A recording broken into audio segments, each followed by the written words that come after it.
NonStop News starts now.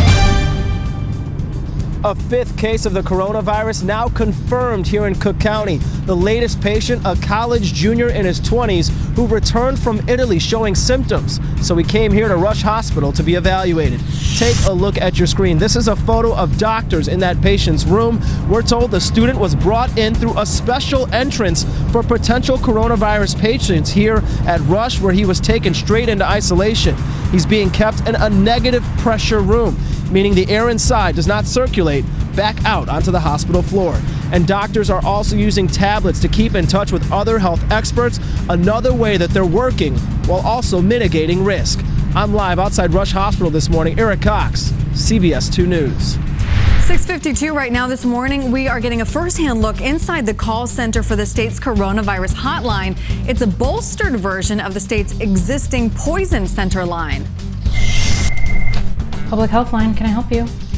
Public Health Hotline. The coronavirus has these phones lighting up at all hours right now. Calls to the hotline are answered by nurses, pharmacists, and now pharmacy residents. Everyone is well versed on the virus and constantly getting updated information from the state. If a caller believes they have been exposed, well, they direct them to their local health department. Get a little bit more information from you, find out exactly where you were and so forth, and give you, more nuanced advice on potential testing. You can find the hotline number on the bottom of your screen right now. The city of Chicago has an additional line they're running Monday through Friday, 8 to 4. You can find all that information on our website. Check this out. High winds causing big waves along the lakefront. It's already leading to concerns about erosion along the lakefront. Now we're talking at areas that have yet to recover from previous damage. For example, some sandy beaches at the Portage Lakefront are now underwater. The superintendent at the Indiana Dunes National Park says while erosion is a natural process, park staff is constantly watching the damage and making needed adjustments. There's a movement to have the state declare an emergency and get the federal government to declare an emergency. Every state along the Great Lakes and the states along Lake Michigan, Wisconsin, Illinois, Indiana, Michigan are all having problems. In the meantime, he says the best thing to do on days like this when you see strong winds and these high waves is to be very careful and stay out of harm's way. We're live in Whiting Park. Mugo, Odigwe, CBS 2 News. Exactly. What we're looking at today, Wave Tracker, is going to show you that there's at least 10 to 12 foot waves out there right now. Could be ramping up to 14 to 18 feet through the course of the day today before everything starts to dissipate as winds begin to wrap up. But that does not happen until much later on this afternoon. Wind advisories in effect across parts of Cook County and Lake County, and we have those lakeshore flood warnings in effect through 9 p.m. tonight for Lake, Porter, LaPorte, and part of Cook County. Please keep that in mind. Stay away from the lakefront. A stolen car that crashed along Lakeshore Drive may be linked to a high-end heist on Michigan Avenue. Police arrested the man driving the stolen blue Toyota after he hit another car near Oak Street yesterday. 4 other people in the car were taken in for questioning. A police source tells us investigators are now looking into whether that blue Toyota was used as a getaway car during a robbery at the Gucci store on the Mag Mile.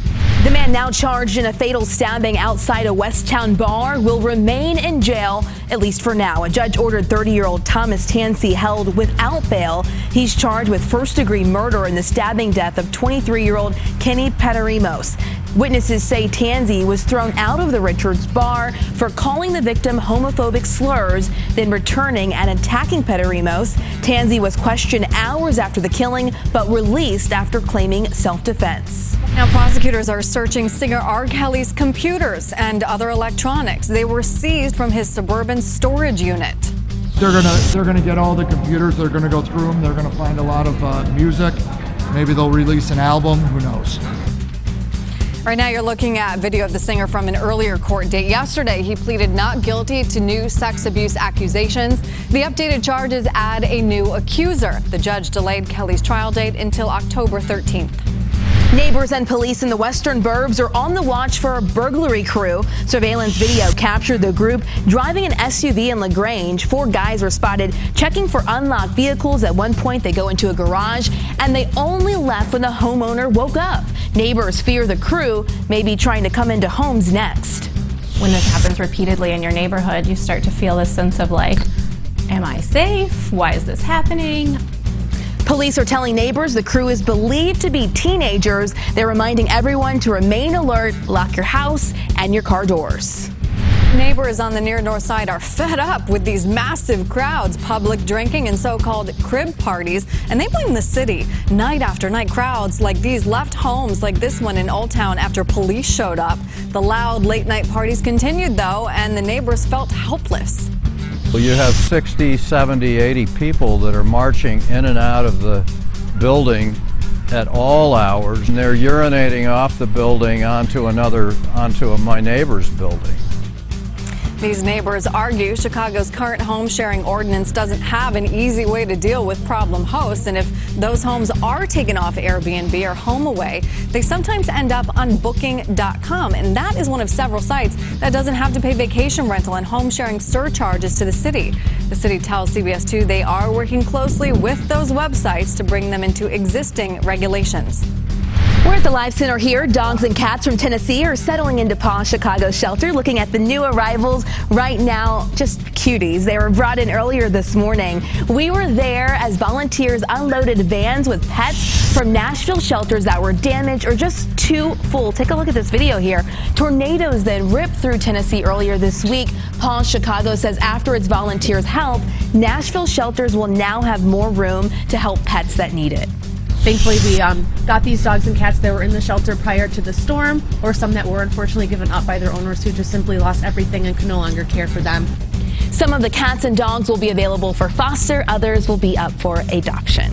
We can tell impartially they're very cute. Yes. Our guest. Dinosaurs are coming to Navy Pier this afternoon. You can meet lifelike baby dinos and a 50-foot moving megalodon. Kids can check out the dinosaur petting zoo and dig for fossils, and the whole family can catch a ride on a T-Rex. The Dinosaur Encounters event lasts until Sunday night. Can you adopt the dinosaurs? Like I don't think Claws, you'd want Chicago? to. Can we do that? That'd be nice. That'd be fun.